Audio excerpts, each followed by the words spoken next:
মুসলমান কা বাচ্চা 1 কোটি আফগানি ফর নূর। দম মুভি রিভিউ। যখন এই মুভি অতে আসবে তখন ফুল মুভি এই চ্যানেল এ আপলোড করে দেওয়া হবে, তাই সবার আগে এই মুভি দেখতে চাইলে এই চ্যানেলকে সাবস্ক্রাইব করে রাখুন। 2026 সালের ঈদুল ফিতর উপলক্ষে মুক্তি পেতে চলা বাংলাদেশের অন্যতম প্রতীক্ষিত সিনেমা দম। এটিকে রহস্য থ্রিলার ও সাসপেন্সের মিশ্রণে তৈরি করা হয়েছে, যেখানে শ্বাসরুদ্ধকর বাস্তব গল্প, মানবিক সংগ্রাম ও লড়াইয়ের উপাদান ফুটে উঠবে। আর এতে রয়েছেন দেশের সুপরিচিত অভিনেতা অফরান নিশো, পূজা চেরি ও চঞ্চল চৌধুরী। কালবেলা ট্রেলার থেকে গল্পের আকস্মিক ইঙ্গিত। ট্রেইলারে, যা ইউটিউবে প্রকাশ হয়েছে, গল্পের মূল কাহিনী পুরো প্রায় প্রকাশ না হলেও বেশ কয়েকটি শক্তিশালী ইঙ্গিত মার্জিত হয়েছে। এটি বাস্তব ঘটনার অনুপ্রেরণায় তৈরি হয়েছে, যেখানে একজন মানুষের জীবনের সংগ্রাম, বেঁচে থাকার দৃঢ়তা ও অদম্য মানসিকতা দেখানো হবে। ট্রেলার থেকে বোঝা যায়, মরুভূমি, পাহাড়, দুর্গম পরিবেশে স্থানীয় চরিত্রগুলো চরম মাত্রার টেনশন ও চ্যালেঞ্জের সাথে লড়াই করবে। শ্বাসরুদ্ধকর মুহূর্ত, একগুচ্ছ নাটকীয় দৃশ্য, চরিত্রের আবেগ ও যন্ত্রণার মিশ্রণে গল্পে অভিজ্ঞতা বিস্তৃত করার চেষ্টা দেখা গেছে। কাহিনী ও থিম। ট্রেইলারের প্রেক্ষাপটে ধারণা করা যায়, এটি কোনো সাধারণ ছবির গল্প নয়। দম মূলত মানুষের অভ্যন্তরীণ শক্তি, বেঁচে থাকার ইচ্ছে ও বিপদে দাঁড়িয়ে লড়াই করার ক্ষমতা নিয়ে নির্মিত।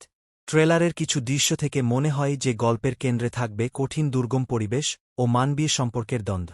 এটি হয়তো জীবনের অস্তিত্বের লড়াই, চরম সংকটের মুখোমুখি হওয়া ও মানসিক চাপের স্থিতি সম্পর্কে একটি গভীর আঙ্গিকে ছবি হবে। টিজার রিভিউ থেকে এমনটাই ইঙ্গিত পাওয়া যায়। চরিত্র ও অভিনয় প্রত্যাশিত। অফরান নিশো। নিশোকে ট্রেলারে সম্পূর্ণ ভিন্ন এক রূপে দেখা গেছে, যিনি কঠিন পরিস্থিতির মোকাবিলা করছেন। তার অভিনয় মানসিক ব্যথা, হতাশা, কিন্তু হাল ছাড়ার আগেই আবার লড়াই শুরু করার ধৈর্য, এগুলো ফুটিয়ে তুলতে সক্ষম হতে পারে বলে প্রতীয়মান। কালবেলা। চঞ্চল চৌধুরী। চঞ্চল চৌধুরী আন্তর্জাতিক স্তরের অভিজ্ঞ অভিনেতা। তার উপস্থিতি সিনেমাটিকে আরও ভারসাম্য ও ওয়েট দিবে। তিনি গল্পের গভীরে প্রবেশ করে চরিত্রের ভিতরের দিকগুলো দেখাতে পারবে বলে আশা করা যায়। কালবেলা। পূজা চেরি। পূজা চেরির ভূমিকাও গল্পে আবেগ এবং গভীর মানবিক সম্পর্কের স্তর যোগ করবে। তার দৃশ্যগুলি দর্শকদের হৃদয়ে প্রবেশ করার ক্ষমতা রাখে, বিশেষ করে যখন গল্পটি বাস্তব ঘটনার অনুপ্রেরণায় তৈরি। কালবেলা। Ridwan Rony film making. ডম এর পরিচালক রেদওয়ান রনি এর আগের কাজগুলো সাধারণত সমালোচকদের কাছে গ্রহণযোগ্য ও দর্শকদের কাছে বিনোদনমূলক হয়েছে। ডম এর ট্রেলার ও প্রচারণা থেকে বোঝা যাচ্ছে নির্মাতা ভীষণ যত্ন সহকারে গল্পটি তৈরি করতে চেয়েছেন। সিনেমাটি নিয়ে দর্শক ও নেটিজেনদের মধ্যে আগেই আলোচনা শুরু হয়েছে। কেউ গল্পের বাস্তবতা এবং চরিত্রগুলোর শক্তিশালী উপস্থিতিকে প্রশংসা করছেন, তো কেউ ভবিষ্যৎ গল্পের খুঁটিনাটি নিয়ে জল্পনা করছেন। ট্রেলার থেকে শিক্ষা ও মন্থন। ট্রেলার রিভিউগুলোর বিশ্লেষণে প্রধান কিছু থিম নিম্নরূপ। মানুষের মানসিক অবস্থা ও সীমা। ট্রেলারটি বোঝাতে চাচ্ছে, বিপদে মানুষ কিভাবে নিজের অন্তর্দ্বন্দ্ব, ভয় ও আশা নিয়ে লড়াই করে। বিপদে টিকে থাকার ইচ্ছা। চরিত্রগুলো হয়তো এমন পরিস্থিতির মুখে পড়বে যেখানে তাদের জীবনের প্রতিটা শ্বাসকে শক্তি বানিয়ে সামনে এগোতে হবে। সত্য ঘটনা থেকে অনুপ্রেরণা। গল্পটি বাস্তব ঘটনায় ভিত্তি করে তৈরি হওয়ার কারণে এটি দর্শকের অনুভূতি ও সম্পর্কের প্রতি গভীর প্রভাব ফেলতে পারে। দর্শকদের প্রতিক্রিয়া। টিজার দ্য ট্রেলার পর।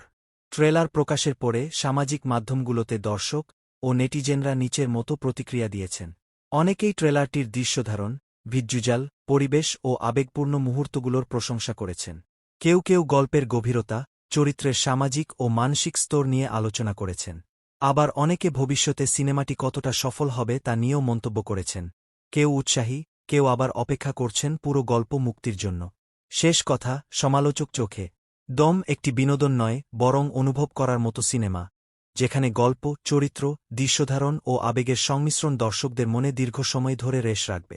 এটি সহজ সরল নাটক নয়, এটি মানুষের চরম মানসিক চাপের মধ্য দিয়ে জীবনকে ধরে রাখার গল্প, যেখানে প্রত্যেক মুহূর্ত যেন শ্বাসরুদ্ধকর ও হৃদয়স্পর্শী। যদি নির্মাতা ট্রেলার থেকে যে অনুভূতি পাওয়া যাচ্ছে, সেই উচ্চমান ধরে রাখতে পারেন, তাহলে দম কেবল ব্যবসা সফলই হবে না, দর্শকের হৃদয়ে দীর্ঘ সময়ের জন্য জায়গা করে নেবে। টেলিঘরে বসে ট্রেলার দেখলে যা মনে হয়, উচ্চাকাঙ্ক্ষী গল্প, আকর্ষণীয় চরিত্র, শ্বাসরুদ্ধকর পরিবেশ এবং মানসিক আবেগের তীব্রতা, দম 2026 সালের অন্যতম প্রভাবশালী ও আলোচিত সিনেমা হতে পারে।